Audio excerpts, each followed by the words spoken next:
বহু কাঠখড় পুড়িয়ে অবশেষে চট্টগ্রামে পৌঁছেছেন অপহরণের শিকার এমভি আবদুল্লাহ জাহাজের ২৩ নাবিক। মঙ্গলবার বিকেল ৪টার দিকে এমভি জাহান মনির ৩ নামে একটি লাইটার জাহাজে করে চট্টগ্রাম বন্দরে এসে পৌঁছেছেন। পররাষ্ট্রমন্ত্রীর সঙ্গে সাক্ষাৎ এবং কিছু আনুষ্ঠানিকতা শেষে তারা পরিবারের কাছে ফিরেছেন। এ সময় কয়েকজন নাবিক তাদের প্রতিক্রিয়ায় বলেন, আবারও ফিরে আসবো এমন আশা প্রায় ছেড়ে দিয়েছিলাম। পরিবারে যখন কথা হতো তখনই বলতাম এবারই হয়তো শেষ কথা। তবে অবশেষে সবার দোয়াসহ প্রতিষ্ঠান ও সরকারের সহযোগিতায় আমরা জীবিত ফিরেছি। এজন্য সবার কাছে কৃতজ্ঞ। এর চেয়ে বড় আনন্দের ক্ষণ হয়তো আমাদের জীবনে আসেনি।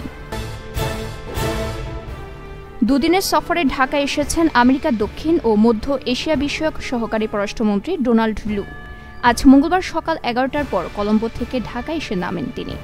বাংলাদেশের দ্বাদশ জাতীয় সংসদ নির্বাচনের পর প্রথমবার ঢাকা সফরে এলেন আমেরিকার পররাষ্ট্র দপ্তরের জ্যেষ্ঠ এই কর্মকর্তা।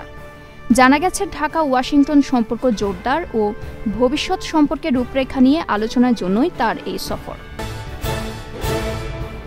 কয়েকদিন বন্ধ থাকার পর মিয়ানমারের রাখাইন রাজ্যের মংডো টাউনশিপের উত্তরে সুধাপাড়া সহ কয়েকটি এলাকায় দেশটির বিদ্রোহী গোষ্ঠী আরাকান আর্মির সঙ্গে সরকারি বাহিনীর মধ্যে সংঘাতের জেরে ব্যাপক ভারী গোলাবর্ষণ হচ্ছে।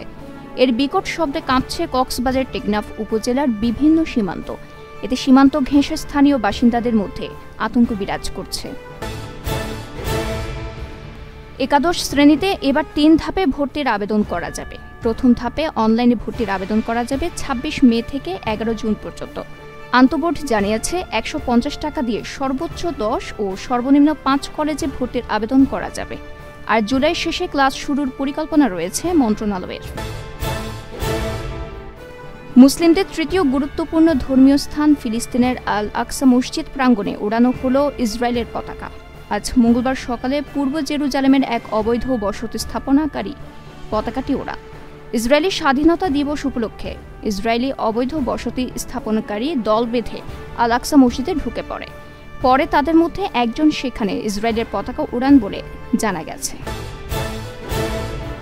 টি-20 বিশ্বকাপ উপলক্ষে ১৫ জনের দল ঘোষণা করেছে বিসিবি। একই সঙ্গে অতিরিক্ত হিসেবে রাখা হয়েছে আরও ২ জনকে। মঙ্গলবার দুপুর ১:৩০টার দিকে দল ঘোষণা করেন প্রধান নির্বাচক গাজী আশরাফ হোসেন লিপু। ১৫ জনের দলে রয়েছেন অধিনায়ক নাজমুল হাসান শান্ত, সহ অধিনায়ক তাসকিন আহমেদ, লিটন কুমার দাস, সৌম্য সরকার, তানজিদ তামিম, সাকিব আল হাসান, তৌহিদ হৃদয়, মাহমুদুল্লাহ রিয়াদ, জাকের আলী আনিক, তানভীর ইসলাম, শেখ মাহাদি, রিশাদ হোসেন, মুস্তাফিজুর রহমান, শরীফুল ইসলাম এবং তানজিম সাকিব। এছাড়া অতিরিক্ত হিসেবে রাখা হয়েছে পেসার হাসান মাহমুদ এবং ব্যাটার আফিফ হোসেনকে।